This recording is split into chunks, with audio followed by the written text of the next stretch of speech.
Today we will start chemical kinetic +2 class.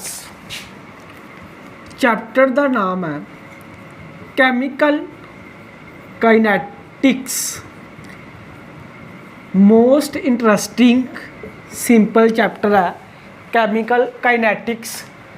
सब तो पहला kinetics means motion, that means movements.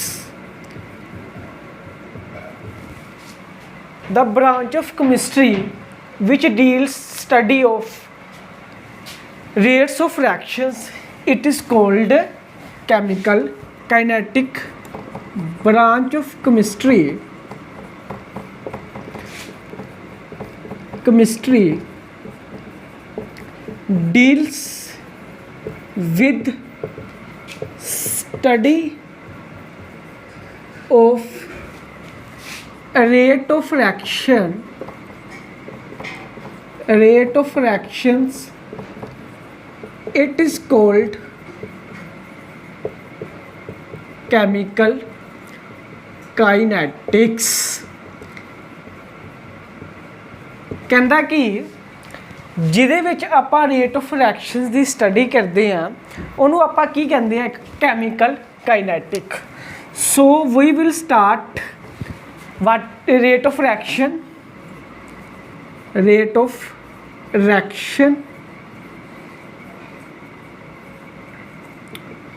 So rate of reactions means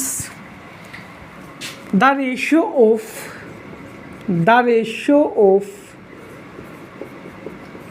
change in concentrations with change of time.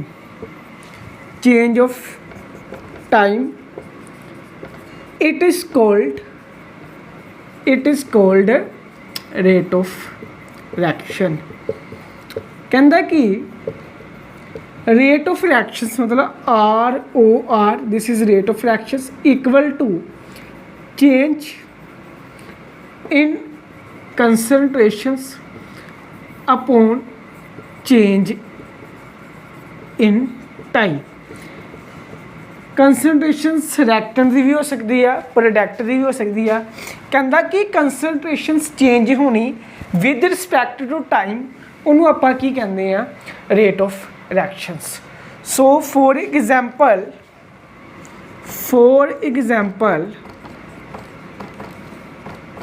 साढ़े को reaction है A to B. So what is the rate of reactions? So A is reactant,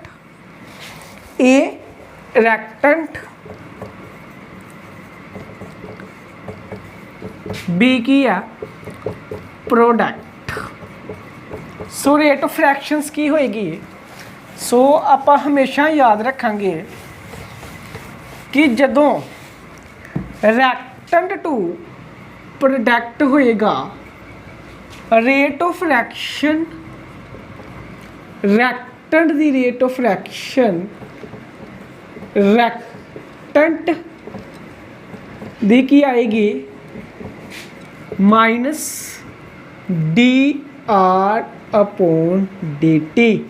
that means negative आएगा किहदे विच, reactant.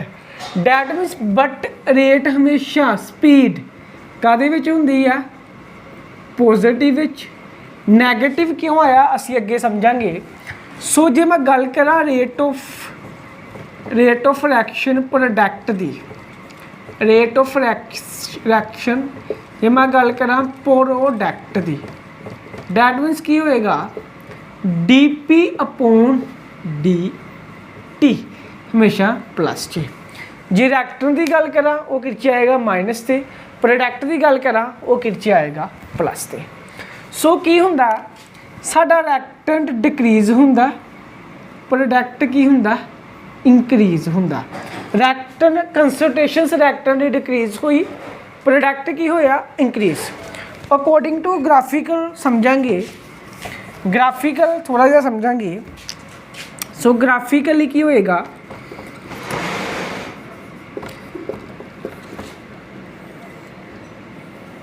मान लो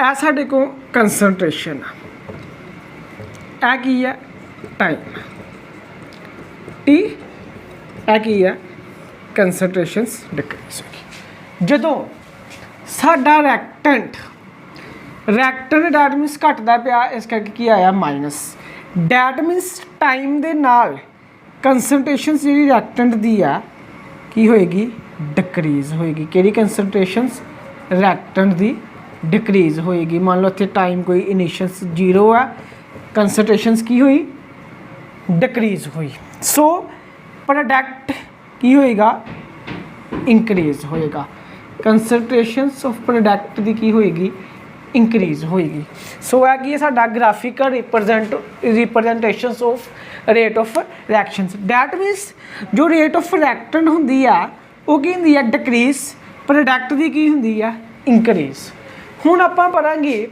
कि इत्थे minus क्यों आंदा so we know that speed is always positive we cannot be negative आपां negative कदी नहीं लै सकते सो मान लो साडे को इत्थे एक इनिशियल कंसनट्रेशन आ are not time sorry initial concentration लै ली 100 टाइम 0 ते आपां इनिशियल कंसनट्रेशनस की लई 100 टाइम इंक्रीज होएगा कंसनट्रेशनस डिक्रीज होएगी मान लो टाइम 10 कंसनट्रेशनस होगी 50 जे सानू पूछे कोई रेट ऑफ रिएक्शन की होएगा rate of reactions that means change in concentrations change in concentrations upon change in time that means concentrations सब तो पहला इनिशियल्स टाइम t0 ते कंसनट्रेशंस कितनी सी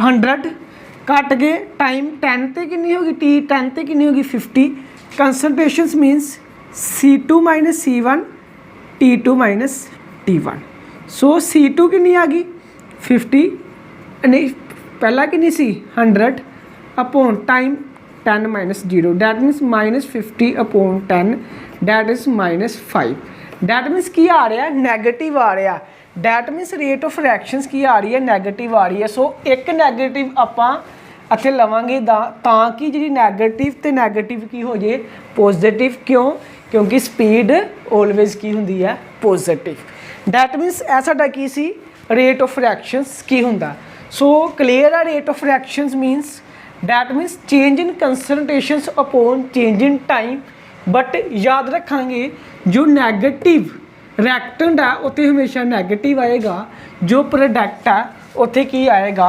हमेशा प्लस आएगा नेगेटिव क्यों आएगा क्योंकि हमेशा speed is always positive so we take it negative so मान लो साढ़े को C2D C रिएक्टेंट है D की है प्रोडक्ट है कोई पूछे what is the rate of reactions so we know that this is reactant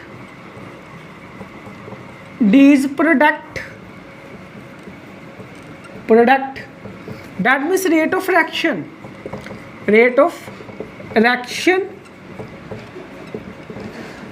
minus dc upon dt क्योंकि रिएक्टेंट वास्ते की लवांगे negative rate of reaction product वास्ते की लवांगे रेट ऑफ रिएक्शंस प्रोडक्ट वास्ते की लवांगे plus d upon d t that means rate of reactions clear है सो नैक्सट की है रेट ऑफ रिएक्शंस भी दो तरह के होंगे आ रेट ऑफ रिएक्शंस सब तो पहला रेट ऑफ रिएक्शंस जो होंदा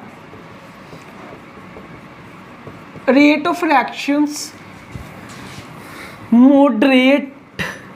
मॉडरेट रिएक्शंस दे विच पाया जाता मतलब जिन्हां दी स्पीड मॉडरेट हुंदी है for example we have N2 plus 3H2 की बनाया NH3 डैट मीनस 2 देखो इत्थे रिएक्टर है की है रिएक्टेंट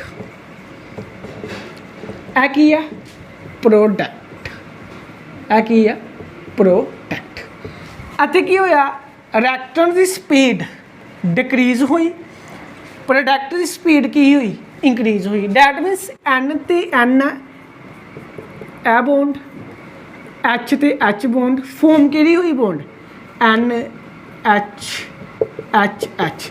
डैट मीनस जो यह बॉन्ड की हुई है ब्रेक्स, यह बॉन्ड की हुई है ब्रेक्स, यह भी बॉन्ड की हुई है ब्रेक।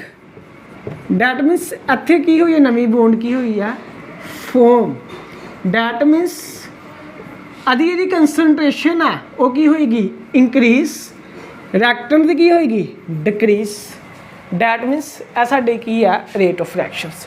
जे मैं गल करा अपनी फास्ट रिएक्शंस की, मान लो फास्ट रिएक्शंस की गल करा, मान लो मेरे को कोई भी आयनिक कंपाउंड है, लो जी NaCl प्लस AgNO3, देखो Na positive Cl negative, Ag positive NO3 negative. थोड़े ही टाइम से Ag पॉजिटिव Cl आपस च मिल के अलग हो जाएंगे, अदरों NaNO3 negative. That मीनस AgCl plus की बन गया NaNO3। दैट मीनस यह आयनिक है, जी रिएक्शन है बड़ी फास्ट हुई है। डैट मीनस जी बड़ी फास्ट हुई है, टाइम बहुत घट लग्या। डैट मीनस 10⁻⁻6 माइक्रो सैकेंड लगे आ, माइक्रो की लगे आ second. That means we cannot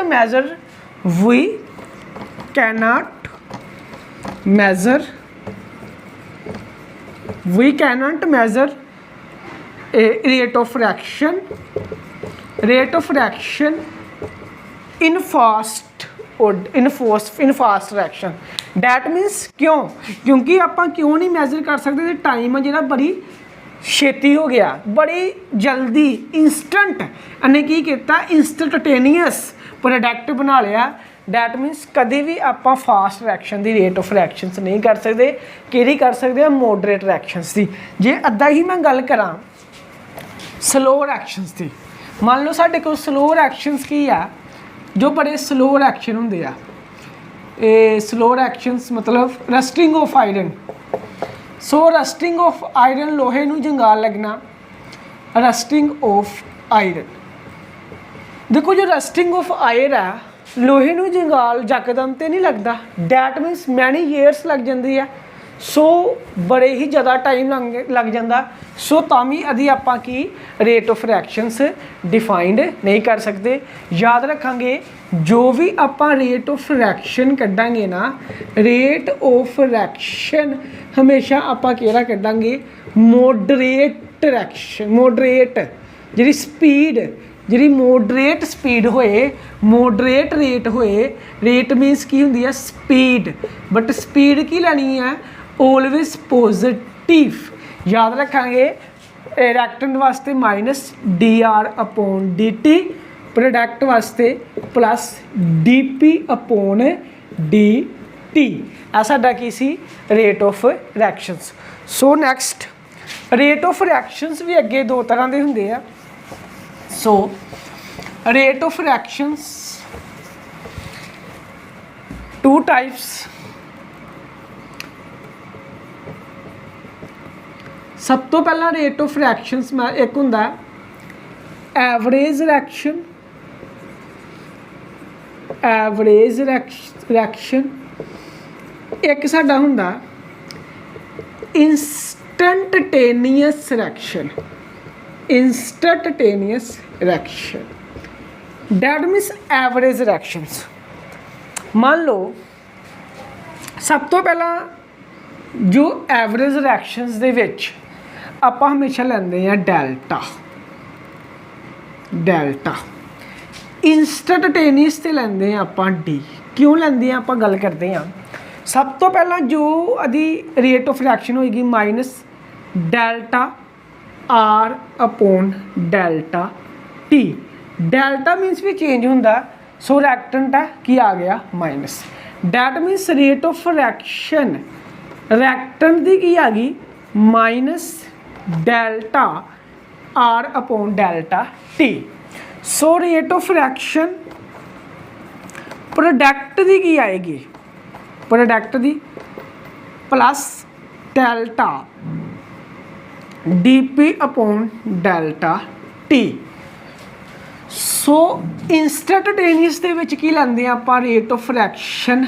reactant दी जे मैं गल करां ਉਹਦੇ ਵਿੱਚ ਆਪਾਂ ਲੈਂਦੇ ਆ -dr अपॉन dt। ਜੇ ਮੈਂ ਪ੍ਰੋਡਕਟ ਦੀ ਗੱਲ ਕਰਾਂ ਪ੍ਰੋਡਕਟ ਦੇ ਵਿੱਚ ਆਪਾਂ ਲੈਂਦੇ ਆ प्लस dp अपॉन dt। सो क्यों ਲੈਂਦੇ ਆ ਮੰਨ ਲਓ ਆਪਾਂ ਇਹ ਸਾਡਾ ਘਰ ਆ, ਘਰ ਤੋਂ ਆਪਾਂ ਸਕੂਲ ਜਾਣਾ। देखो घर तो स्कूल जाना डैट मीनस एक फाइनाइट टाइम है। डैट मीनस की है एक फाइनाइट टाइम है। जे सानू कोई दी स्पीड पूछे जां रेट पूछे तो आपां की कह सकते हैं d2 minus d1 t2 minus t1। That मीनस school की डिस्टेंस तो घर की डिस्टेंस अपॉन कितना टाइम लग्या वो साडी की आएगी रेट। सो ਉਹਦੇ ਵਾਸਤੇ एक फाइनाइट टाइम वास्ते ਆਪਾਂ ਕੀ ਲੈਂਦੇ ਆ डेल्टा। बट इंस्टैंटेनियस ਸਾਡਾ ਜਿਹੜਾ टाइम है वो फाइनाइट नहीं है। क्यों मान लो ਆਪਾਂ बाइक ਤੇ जा रहे हैं, बाइक ਤੇ जा रहे साडी स्पीड मान लो 40-50 स्पीड है। ਸਾਨੂੰ ਘਰੋਂ फोन आया ਆਪਾਂ ਕੀ ਕੀਤਾ यकदम अपनी बाइक रोकती। डैट मीनस ਹੁਣ ਸਾਨੂੰ ਘਰ ਦੇ ਪੁੱਛੇ ਤੁਸੀਂ ਕਿੰਨੀ ਸਪੀਡ ਤੇ ਜਾ ਰਹੇ ਹੋ ਆਪਾਂ ਕਹਾਂਗੇ ਆਪਾਂ 10 ਦੀ ਸਪੀਡ ਤੇ ਆ। ਡੈਟ ਮੀਨਸ ਉਹ ਕੀ ਆ ਇੰਸਟੈਂਟੇਨੀਅਸ ਸਪੀਡ। ਮੰਨ ਲਓ ਆਪਾਂ ਬਾਈਕ ਤੇ ਜਾ ਰਹੇ ਆ ਅੱਗੋਂ ਕੋਈ ਚੀਜ਼ ਆ ਗਈ ਆ ਆਪਾਂ ਯਕਦਮ ਰੁਕ ਗਏ ਆ। ਜੇ ਸਾਨੂੰ ਕੋਈ ਪੁੱਛੇ ਤੁਹਾਡੀ ਉਹ ਸਪੀਡ ਕੀ ਆ ਉਹ ਕਿਹੜੀ ਸਪੀਡ ਆ ਇੰਸਟੈਂਟੇਨੀਅਸ। ਸੋ ਇੰਸਟੈਂਟੇਨੀਅਸ ਤੇ ਐਵਰੇਜ ਰੇਟ ਆਫ ਰਿਐਕਸ਼ਨਸ ਦੇ ਵਿੱਚ ਡਿਫਰੈਂਸ ਸਮਝ ਲੱਗ ਗਿਆ। ਐਵਰੇਜ ਰਿਐਕਸ਼ਨਸ ਇੰਸਟੈਂਟੇਨੀਅਸ ਰਿਐਕਸ਼ਨਸ ਦੇ ਵਿੱਚ ਜਿਹੜਾ ਮੇਜਰ ਡਿਫਰੈਂਸ ਇਹੀ ਆ ਇੱਥੇ ਆਪਾਂ ਡੀ ਲੈਂਦੇ ਆ ਇੱਥੇ ਕੀ ਲੈਂਦੇ ਆ ਡੈਲਟਾ। ਜੇ ਸਾਨੂੰ ਕੋਈ ਪੁੱਛੇ ਜੇ ਸਾਨੂੰ ਕੋਈ ਕਹੇ ਕਿ ਸਾਡੇ ਕੋਲ 2a plus 2b equal to 3c ਆ ਕਹਿੰਦਾ ਕਿ what is average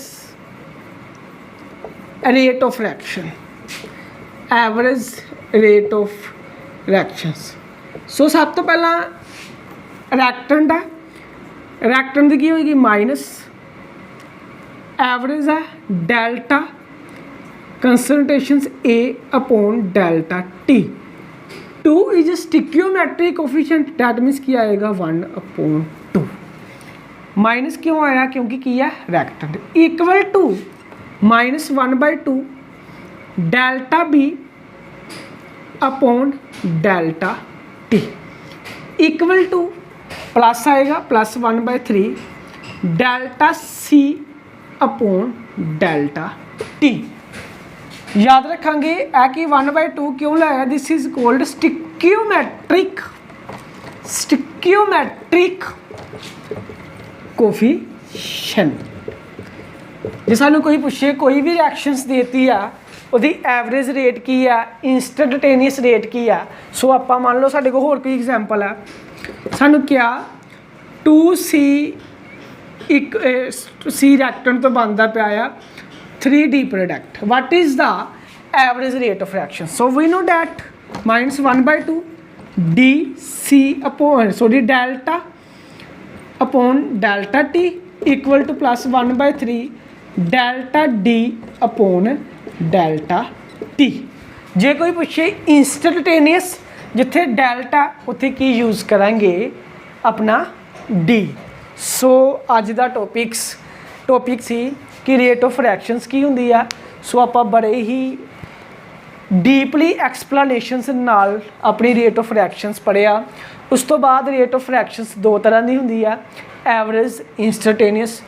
जे तुहानू ये वीडियो वधिया लगी होवे तां प्लीज़ चैनल नू सबसक्राइब करना लाइक करना। Thank you.